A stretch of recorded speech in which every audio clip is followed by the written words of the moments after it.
여러분 안녕하십니까? 6월 27일 목요일 JCN 모닝뉴스 시작합니다. 울산시와 부산시, 경상남도가 3개 시도를 잇는 광역철도망 조기 구축을 요청하는 공동 건의문을 정부에 제출했습니다. 울부경은 이 건의문에서 지역 소멸 위기 극복과 시도 간 자원 교류를 위해 철도 조기 구축이 시급하다는 내용을 강조했습니다. 정부의 국정 목표와도 방향을 같이 하는 만큼 정부의 협조 여부가 주목됩니다. 박영훈 기자가 보도합니다. 지난해 말 기준 인구 765만 명으로 수도권 다음의 경제 규모를 갖춘 울산과 부산, 경남. 하지만 울산과 부산, 경남의 열악한 철도 연결망 등의 영향으로 최근 10년간 울부경의 인구는 39만 명이 감소했습니다. 이에 울산시와 부산시, 경남도의 시도지사가 함께 3개 시도를 잇는 광역철도망 조기 구축을 위한 공동건의에 나섰습니다. 1시간대 생활권 형성과 29년 가덕도 신공항 개항을 맞아서 부산, 울산, 양산 관련 광역철도가 조기에 개통될 수 있도록 3개 시도지사의 공동건의문을 제출하게 되었습니다. 공동건의문엔 울산, 양산, 부산 광역철도에 조속한 예타 통과와 착공, 그리고 동남권 순환 광역철도의 빠른 예타 선정과 통과를 정부에 건의하는 내용이 담겼습니다. 지역 소멸 위기 극복을 위한 울부경의 인적, 물적 교류를 위해 국토교통부가 진행 중인 3개 시도의 광역철도 사업을 빠르게 추진해달란 겁니다. 울산, 양산, 부산 광역철도는 KTX 울산역에서 신복 교차로를 거쳐 양산 웅산과 부산 노포를 연결하는 노선으로 현재 단절된 울부경의 도시철도망을 이어주는 노선입니다. 동남권 순환 광역철도는 KTX 울산역에서 양산 북정과 물금을 거쳐 김해 진영까지 연결하는 노선으로 울부경 1시간 생활권 순환철도망을 완성하는 노선입니다. 두 노선의 조기 구축이 지방시대 달성과 지역균형 발전 등 정부의 국정 목표와도 방향을 같이 하는 만큼 정부의 협조 여부가 관건입니다. 이번 공동건의문으로 지방소멸 위기 대응과 더불어 울부경 제도약의 핵심 동력이 될 광역철도가 조기에 구축될 수 있을지 주목됩니다. JCN 뉴스 박영훈입니다. 울산시 소방본부는 경기도 화성 아리셀 공장에서 발생한 리튬 전지 화재 사고를 계기로 다음 달 15일까지 3주간 울산 시내 전지 관련 공장 긴급 합동 점검에 들어간다고 밝혔습니다. 이번 점검은 소방과 구군, 한국전기안전공사, 한국가스안전공사 등 유관기관 합동으로 진행되며 울산 지역 전지 관련 공장 12개소를 대상으로 실시합니다. 점검에서는 전지 제품 다량 적재나 작업장 안전관리 실태 확인, 위험물 저장과 안전관리 규정 준수 여부 등 7개 분야를 집중 점검합니다. 유니스트 제5대 총장에 박종래 서울대학교 재료공학부 명예교수가 선임됐습니다. 유니스트는 어제 제40회 임시이사회를 열고 이같이 결정했습니다. 박 명예교수는 서울대 기술지주회사 대표이사와 국가과학기술자문회의 기반 소위원장을 지내며 재료 연구 분야의 국제적 전문가로 인정받고 있습니다. 신임 총장은 교육부 장관의 동의와 과기부 장관의 승인을 거쳐 최종 확정되며 임기는 승인일로부터 4년입니다. 대통령 직속 경제사회노동위원회 김문수 위원장이 어제 울산을 방문해 김두겸 울산시장과 환담을 나눴습니다.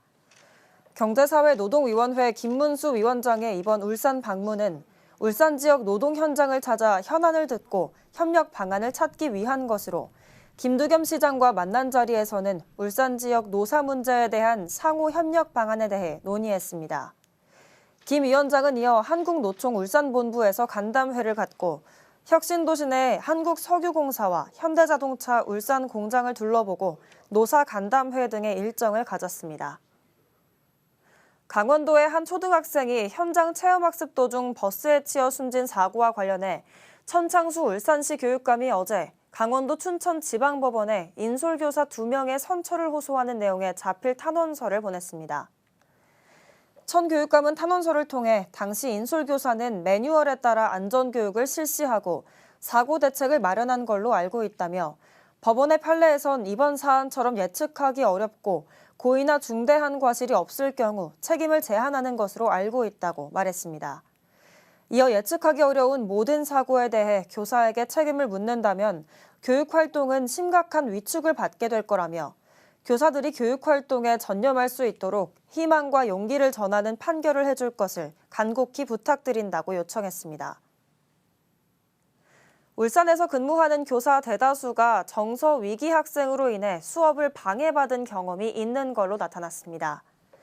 울산 교사노조가 지난 19일부터 닷새간 울산 지역 교사 128명을 대상으로 진행한 설문조사 결과에 따르면 정서 위기 학생을 지도한 경험이 있는 교사는 97.7%, 정서 위기 학생에게 수업 방해를 받은 교사는 92.2%에 달했습니다. 문제 행동을 해결하기 위해 가장 필요한 것을 묻는 질문에는 38.8%가 문제 행동 학생 분리 지도가 가능한 법제도 정비라고 답했고 32.9%가 정서 위기 학생 지원을 위한 치료 상담 등 지원 근거를 마련해야 한다고 답했습니다. 지난 25일 울산시의회 후반기 의장이 이성용 의원으로 결정됐다는 소식 전해드렸었는데요. 그런데 지난 25일 선거가 시의회 의장 선거 규정을 위배해 무효라는 주장이 제기되면서 일파만파 엄청난 파장이 일고 있습니다. 당분간 의회 파행이 불가피해 보입니다. 무슨 영문인지 전우수 기자가 보도합니다. 울산시의회 후반기 2년을 이끌어갈 시의회 의장 선거가 치러졌습니다. 22명의 의원 모두가 참여한 가운데 3선의 이성용 의원과 재선의 안술 의원 두 후보를 놓고 치러진 선거는 세 차례 투표 모두 11대 11. 다득표가 나오지 않자 결국 의장은 선거 규정상 다선인 3선의 이성용 의원을 당선자로 확정했습니다. 그러나 선거 결과가 울산시의회 의장 선거 규정을 위배한 것이라는 주장이 나오면서 일대 파장이 일고 있습니다. 이 같은 파장의 시작은 의장 선거 3차 투표 개표 과정에서 특정 후보란에 기표를 2번 한 투표용지가 발견된 것이 발단입니다. 시의회는 즉시 정회에 들어가 울산시 선관위의 자문과 시의회 의장 선거 규정을 검토했고 유효표라는 결론을 내립니다. 이에 따른 결과는 역시 11대 11. 두 후보 간 동수를 얻으면서 김기한 의장은 다선인 이성용 의원의 당선을 선포합니다. 그러나 이날 개표 현장에서 참고한 시의회 의장 선거 규정은 개정 이전에 구조문이었던 사실이 뒤늦게 밝혀지면서 엄청난 파장이 일고 있습니다. 지난 2022년 5월 시행에 들어간 시의회 의장 선거 규정 제6조에는 선거 무효와 기권의 경우 2개 이상의 난에 기표한 것과 동일 후보자란에 2개 이상 기표된 것 등이 무효임을 분명히 명시하고 있습니다. 이에 대해 안수일 의원은 울산시의회에 이의제기와 함께 선거 결과가 무효임을 주장합니다. 울산광역시의회에 이의제기를 신청한 상태이며 유효로 인정된 한 표를 무효로 정정할 것과 이에 따른 결과를 바탕으로 선거 결과 또한 정정할 것을 강력하게 요청합니다. 안 의원은 향후 결과를 놓고 법적 소송 등의 행위를 결정하겠다는 입장입니다. 하지만 의장 당선자인 이성용 의원은 결과에 대한 번복은 결코 있을 수 없는 일이라고 일축합니다. 간표위원들이 선관위에 질의를 해서 그런 부분들을 유효표로 인정했기 때문에 행정미숙으로 벌어진 이번 사태에 대해 두 후보가 양보와 타협점을 찾지 못할 경우 후반기 시위에는 최악의 경우 직무대행체제 등 장기간 파행이 불가피해 보입니다. JCN 뉴스 전우수입니다. 현대자동차 노동조합이 다음 달 6일부터 토요일 특근 거부에 나섭니다. 파업을 결의한 현대차 노조는 어제 중앙쟁의대책위 회의를 열고 특근 거부와 LED 차량 선전, 철야 농성 등 지침을 결정했습니다. 중단됐던 교섭은 지난 13일 결렬 이후 2주 만인 오늘 재개될 예정입니다. 울산 암각화 박물관은 반구천의 암각화의 유네스코 세계유산 등재 기원을 위해 반구천을 배경으로 하는 동화책 반구천 암각화 이야기를 발간했습니다.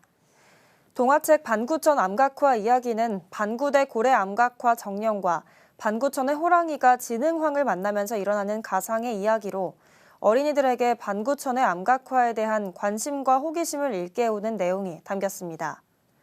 울산 박물관은 이 책은 반구천의 암각화가 2025년 유네스코 세계유산 등재라는 꿈을 이루길 바라는 마음으로 준비한 동화책이라고 밝혔습니다. 남구 수암 한우 야시장이 여름철 무더위로 인한 안전사고 예방을 위해 7월 1일부터 8월 31일까지 휴장에 들어갑니다. 남구청은 휴장 기간 동안 안전 점검과 운영 방식 보완을 통해 오는 9월 6일부터 야시장 운영을 재개할 계획이라고 밝혔습니다. 울산해양경찰서가 어제 민간해양구조대 소속 울산 드론 순찰대와 함께 합동 순찰을 실시했습니다.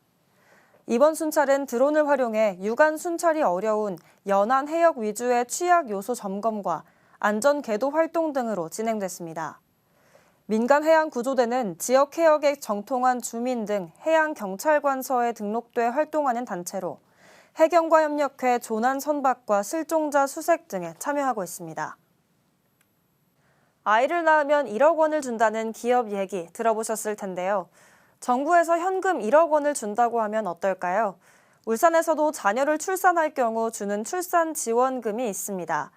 이런 현금성 지원이 실제 출산율을 높이는 데 기여했을까요? 구현희 기자가 보도합니다. 울산 시민이 첫째아 출산 시 받는 출산 지원금은 남구와 동구, 북구의 경우 60만 원, 중구와 울주구는 70만 원을 현금으로 받게 됩니다. 둘째아 출산 시엔 중구와 남동, 북구 주민은 100만 원을, 울주군민은 250만 원을 받습니다.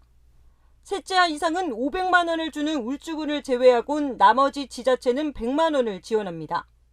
지역에 따라 자녀 한 명당 최소 60만 원에서 최대 500만 원을 받는 겁니다. 기초자치단체가 주는 출산지원금과 별개로 울산시가 지급하던 출산지원금은 올해부터는 사라졌습니다. 다만 모든 출산 가정에 산후조리비 50만 원을 현금으로 지원합니다. 그렇다면 출산율은 늘었을까? 최근 10년간 울산 지역 출산율입니다. 2015년 한 차례 출산율이 소폭 올랐던 걸 제외하고는 계속해서 떨어지더니 지난해 울산 지역 출산율은 겨우 0.8명 선을 유지했습니다. 구군별 출산율도 중구와 동구를 제외하고는 매년 낮아졌는데 출산율이 반등한 지역도 눈에 띌 만한 변화는 없었습니다. 출산지원금 등의 현금성 지원에 회의적인 목소리가 나오는 이유도 이 때문입니다. 한 10년간 현금성 지원을 굉장히 많이 확대를 했잖아요. 그럼에도 지금 출산율이 점점 더 떨어지고 있기 때문에 그렇게 효과가 좋진 않다라고 얘기를 하고 있거든요. 하지만 얼마 전 국민권익위가 아이를 낳을 경우 정부가 1억 원을 주는 것과 관련해 국민 의견을 물었는데 10명 중 6명이 출산에 동기부여가 된다고 말했습니다. 현금성 지원에 대한 선호도가 여전히 높긴 하지만 부모들은 장기적으로 출산과 육아 부담을 덜어줄 정책이 절실하다고 말합니다. 당장은 좋을 것 같은데 근데 솔직히 1억은 당장 준다 해도 별로 소용이 없을 것 같아요. 단기간이 아니라 쭉 고등까지 봐야 된다고 봐요. 저출생 관련 정책에 적용되는 소득 기준을 없애야 한다는 의견도 나옵니다. 이제는 이 육아 저출생에 있어서는 소득 지원 이게 초점 맞추는 것이 아니라 일반화로 다 푸셔야 된다고 생각합니다. 누구든지 다 내가 국가에서 지원받는 것을 할 수 있다. 정부가 국가적 비상사태를 선포할 만큼 저출생 문제가 심각한 가운데 효과에 대한 의견이 분분한 현금성 지원을 두고 지방정부의 고심이 갈수록 커질 것으로 보입니다. JCN 뉴스 구현입니다. S-오일이 현역사 6곳에 휴게시설을 지원합니다. 어제 울산 공장에서 열린 휴게시설 전달식에는 김재훈 울산 고용노동지청장과 공흥두 안전보건공단 부산광역본부장 등이 참석한 가운데 폭염 대비 건강관리와 온열질환 예방 3대 수칙 캠페인도 함께 열렸습니다. S-오일 관계자는 S-오일이 지원하는 냉난방 휴게시설이 협력사 작업자들에게 시원한 쉼터가 되길 바란다고 말했습니다. 울산시가 외국인 체납 징수율을 높이기 위해 다음 달부터 외국인 자동차 과태료 체납에 대한 관리 대책을 수립하고 급여 압류 등 강력한 체납 징수 활동에 들어간다고 밝혔습니다. 울산시에 따르면 올해 5월 기준 울산 지역 외국인 자동차 과태료 체납액은 8억 2,400만 원으로 전체 체납액 330억 3,900만 원 대비 2.5% 수준에 달합니다. 이에 울산시는 체납 담당 공무원 3명을 외국인 자동차 과태료 체납 관리반으로 구성해 외국인 고액 체납자 급여와 전용 보험금에 대한 압류 등 강력한 징수 활동에 들어간다고 밝혔습니다. 남구청은 어제 민선 8기 전후반기 전환점을 맞아 공감 토론회를 개최했습니다. 토론회에는 주민과 공무원 등 다양한 분야의 전문가들이 참석해 남구의 현재 문제점과 미래 발전 방향 등에 대해 논의했습니다. 서동욱 남구청장은 이번 행사를 통해 주민들의 의견을 반영하고 남구를 더욱 매력적이고 활력 넘치는 도시로 만들겠다고 말했습니다.